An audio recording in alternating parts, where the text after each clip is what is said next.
Yun pong sagot ng CICC to be specific, is quite alarming because it might encourage people to keep on sharing because it has no accountability. So I hope later we can cite the legal basis which support the statement that sharing a fake news or a malinformation does not carry with it a liability with respect to the sharer.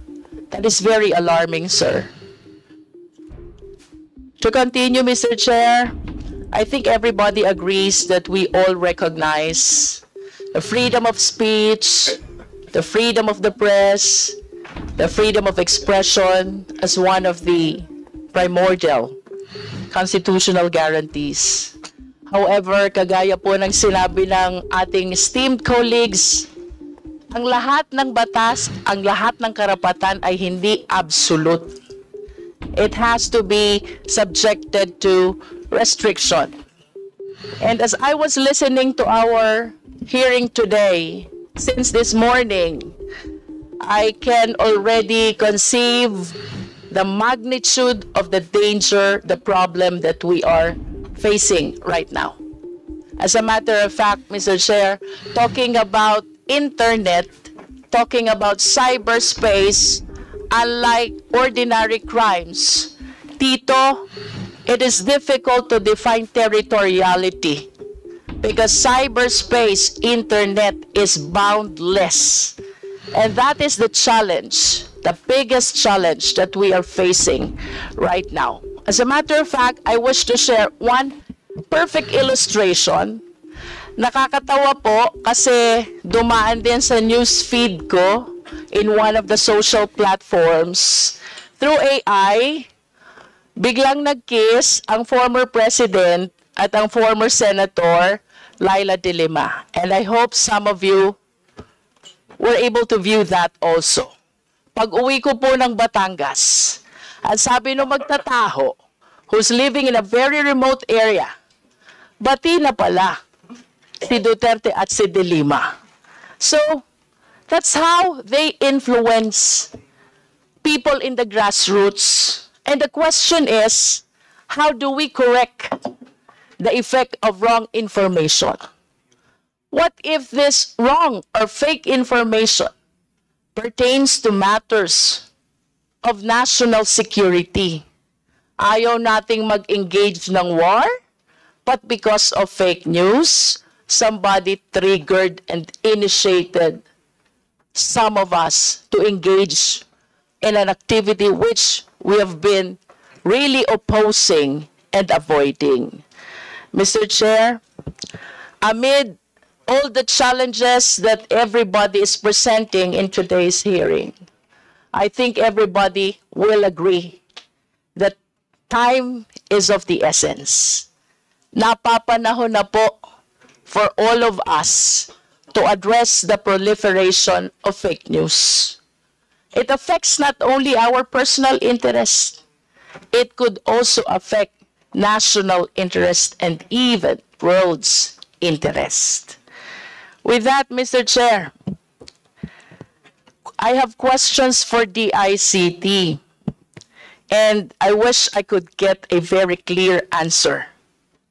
Tayo po ba ay may jurisdiction sa social media platforms? By social media platforms, we are talking about Facebook, TikTok, Instagram, Twitter, YouTube. At least, ito po yung prominently used by Filipinos. May jurisdiction po ba ang Philippine courts over social media platform? Sir, let me qualify my answer since this was directed to the ICT. With regard to regulation, we do not regulate social media platforms. We do not have any mandatory powers over them nor oversight powers over them. With regard to courts, Your Honor or Mr. Chair, I think that is better answered by the lawyers, the DOJ here. Linawin po natin, sir, yung inyong naging response. When it comes to regulatory power of the ICT, walang jurisdiction ang DICT over social media platforms, and your basis is the charter of the ICT. Do you confirm this? Sir, yes, Your Honor. Now we go to NBI perhaps, or the DOJ if we have resource persons from DOJ. May jurisdiction po ba ang Philippine courts over the social media platforms? Well, good afternoon, Mr. Your Honor. Philippine courts doesn't have any jurisdiction over social media platforms for the reason that these social media platforms operates under different jurisdiction. And we have the principle By of different jurisdiction, ano pong ibig sabihin natin? Do you mean outside the Philippine territory? yes, Your Honor, the servers of these platforms are outside the Philippine territory, Your Honor. Nonetheless, how do they operate within the country in as far as using the cyberspace is concerned? Well, the operation is through the internet, so internet is accessible to everyone. And we have no way to regulate that. I think the regulation should be better addressed by the DICT, who has jurisdiction over matters of telecommunications. As to regulation, the DICT, I believe, has answered already. Wala sa mandato nila ang regulation ng social media platforms. But I hope you realize, parang continuing yung crime eh. While it is being committed outside, the perpetration is happening even inside the Philippine territory. Yes, you really have to rely on your mandate on existing laws, pero meron po tayong principle sa batas, yung tinatawag nating continuing crime. And I would like to raise this legal question, whether posting malinformation, disinformation, fake news, notwithstanding the fact that the social platform is outside the Philippine territory, but the post can be seen inside our country, can this be not considered as a continuing crime? DOJ, please. Ma'am, Your Honor, on the part of the law enforcement, we adhere to the duality or doctrine of duality of crimes. So under the duality of crimes, since most social media platforms are owned by other countries, we also need to consider whether the crimes that are punishable here in the Philippines are also punishable in other countries who own the social media platforms. And can you explain out that? How does it work, the duality of crime? Jurisdictional, ma'am. That's jurisdictional, Your Honor. All right, so how if do it's you not apply it in punishable- as far as our challenges here in the Philippines is concerned? The country where the social media platform is located does not really react to our requests or does not really care about our requests, because the law that is punishable here in the Philippines is not punishable under the jurisdiction. So basically, as a consequence, we cannot request information from those social media platforms as it is not congruent with our international law and law on data privacy, depending on the country where the social media platform What is you are based. saying, sir, if I may interrupt, what you are saying is, if cybercrime is punishable here, cybercrime is not punishable in the place where the social media platform is located. Is that what you mean? It depends on the kind of cybercrime, Your Honor. So, for instance, Please expound. cyber libel is punishable here in the Philippines, but it is not punishable in the U.S. And where are these social media platforms located? The biggest social media platform, such as Meta, is located in the U.S. But at least we can have something to start on. Yes, Your Honor. Identify which countries have similar law which punishes similar crimes in the Philippines. Yes, Your Honor. Tama ba? Yes, Your Honor.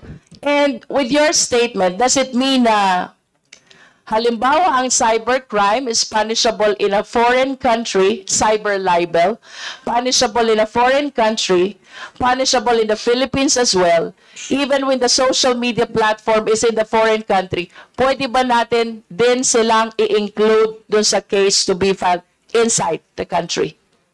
Yes, Your Honor, because there is already mutuality between the countries. So in other words, we can acquire jurisdiction by way of duality of jurisdiction.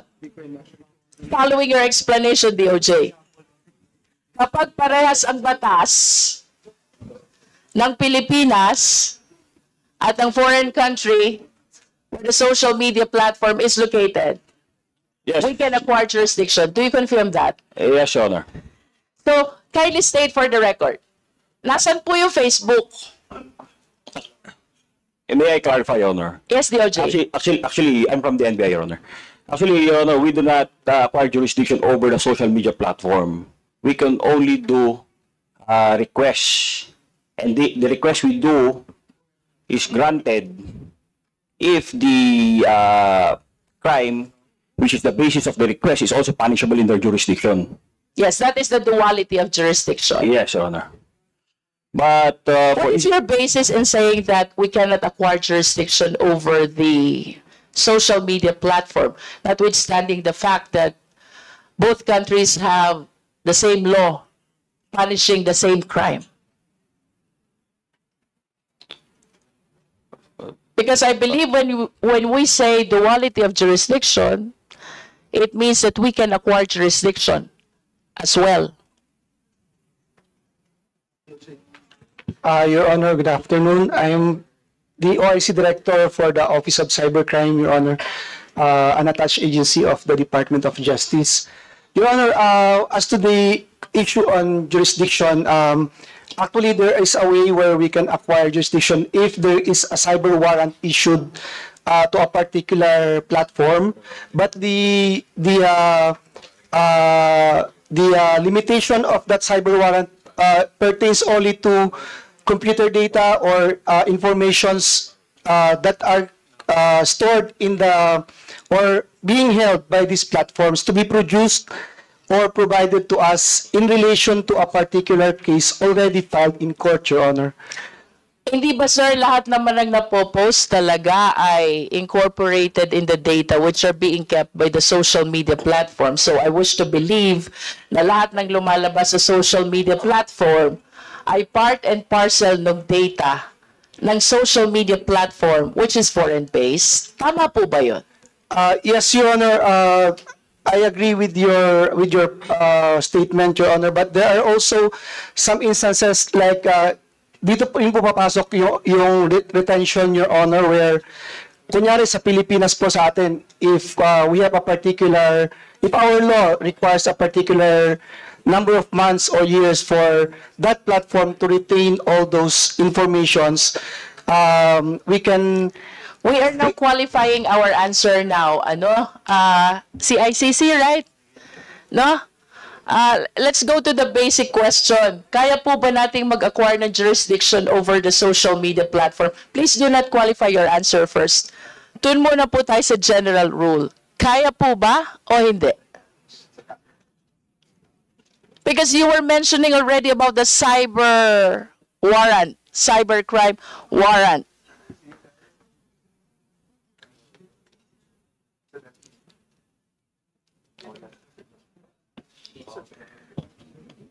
Your Honor, that's a very difficult question. Kasi crimes are jurisdiction. The definition of whether an act is a crime or not is jurisdictional. I understand. So, without qualifying, Pero maybe we kanina, can write a position paper on this. kanina you were discussing already about the duality of jurisdiction doctrine, and I humbly submit that with that doctrine, I think there's a possibility for us to acquire jurisdiction over social media platform. Your Honor, may I also, in addition to what was stated by Yusek Jeffrey, there is also a matter, Your Honor, or a question if the social media platform actively participated in a perpetration of a crime. So, kung actively participatory po siya, there's... If I may interrupt, sir, yeah, cybercrime law, to distinguish it from the crimes defined under the revised penal code, is considered as a special law. Do you agree? O, di ba?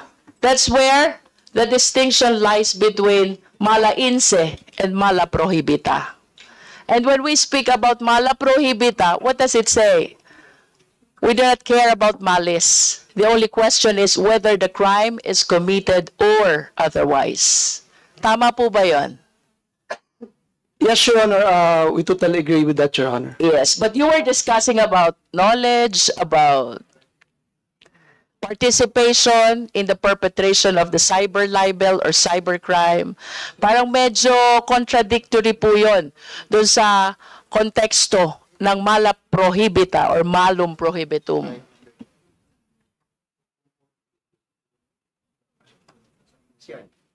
I understand that the question is difficult, but at least we were able to discuss initially the duality of jurisdiction doctrine, which I hope you will be able to render a legal position paper.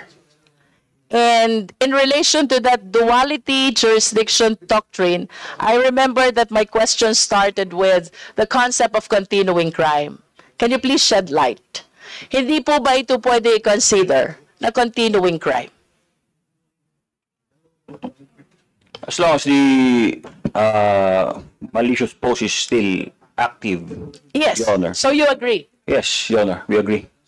So It's if still a this can be continuing crime. considered as a continuing crime, the one who posts here is liable, and the server who makes possible the posting while it is based in foreign country can also be held liable. The question is difficult again. And of course, I appreciate that the Honorable Roman already requested to invite a constitutionalist to help us understand how we go about this. I just wish to submit that this cybercrime law was drafted, passed, and approved with the knowledge in mind that cyberspace is boundless, internet is boundless, and perpetrators are not confined only in the Philippine territory, but even outside. So I wish to believe that the drafters of this law considered the possibility of indicting as well the perpetrators who are based in the foreign country. That is a manifestation, Mr. Chair. And to proceed, Mr. Chair, I wish to state for the record before I proceed that this representation is requesting the DOJ to render a legal position with respect to the two issues raised already, the duality of jurisdiction doctrine and the concept of continuing crime. And for my last question, sa atin pong pag-aaral ng batas, mayroon po tayong tinatawag na warrantless arrest. Konting review lang po. Ano po ba yung mga instances when arrest without warrant is allowed? TOJ? Yes, Your Honor. In the rules of court, Your Honor, the instances that warrants a warrantless arrest, Your Honor, is if a particular crime is being committed and the police officer has actual knowledge of or actual knowledge of the perpetration of the crime, Your Honor, the law enforcement can actually conduct the arrest of the subject without the necessity of a warrant, Your Honor. TOJ, you will agree with me, we call it the doctrine of flagrante delicto. Yes, Your Honor. Yes. If a person is caught while committing a crime, he can be arrested even by a private citizen without need of a warrant. Yes, Your Honor. As a citizen arrest, Your Honor. Okay. Mayroon pong fake information, nakapost yung isang blogger. Can it be considered as flagrante delicto? Yes or no? Yes, Your Honor. Yes. For as long as the fake news is still posted. The one who posted it is in flagrante delicto. So the question now to the law enforcement, can we effect an immediate arrest, considering that the one who posted is caught in flagrante delicto? Yes, Your Honor, as long as the attribution could be established. Mr. Chair, ang dami po ng vloggers na can be considered caught in flagrante delicto, and I find it strange. Walang inaaresto ang ating law enforcement agency. I do not subscribe to the opinion that our laws are insufficient. I wish to submit that the drafters of these laws considered already indicting even people outside the Philippine territory, considering that we're talking about cyberspace, considering that we're talking about internet, which horizon and territory is boundless. And going back to that doctrine of flagrante delicto, the biggest question is, ang dami pong vloggers without any concern at all about the possible consequences, about accountability, about liability. They just keep on posting fake news, proliferating fake news. And this is a clear illustration of caught in flagrante delicto, which warrants warrantless arrest. Bakit po walang ginagawa ang ating law enforcement agency? Okay, we will reply. NBI.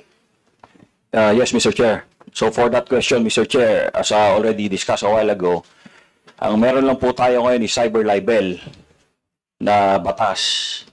And Article 154 of the Revised Penal Code. If I may read, Mr. Chair. So doon po sa Article 154, meron po tayong unlawful use of means of publication and unlawful utterances. Number 1 po doon, any person who by means of printing, lithography, or any other means of publication shall publish or cause to be published as news any false news which may endanger the public or cause damage to the interest of the credit of the state. Yun lang po ang dalawang batas na pwede natin gamitin if we conduct a law enforcement operation or file of case. But the problem is, this case is a personal crime. Kailangan po may private complainant po na magrereklamo, and it will be the basis for the arrest. Sir, I wish to go back to the concept of flagrante delicto. Doon po ba sa flagrante delicto, naghihintay ho ba ang police ng complainant? I don't think so. For as long as the person is committing a crime, even private citizen can arrest without need of a warrant. Mr. Chair, I believe that the questions is quite legally debatable already. So I would appreciate listening on the next hearing to our invited constitutionalist. I conclude, Mr. Chair.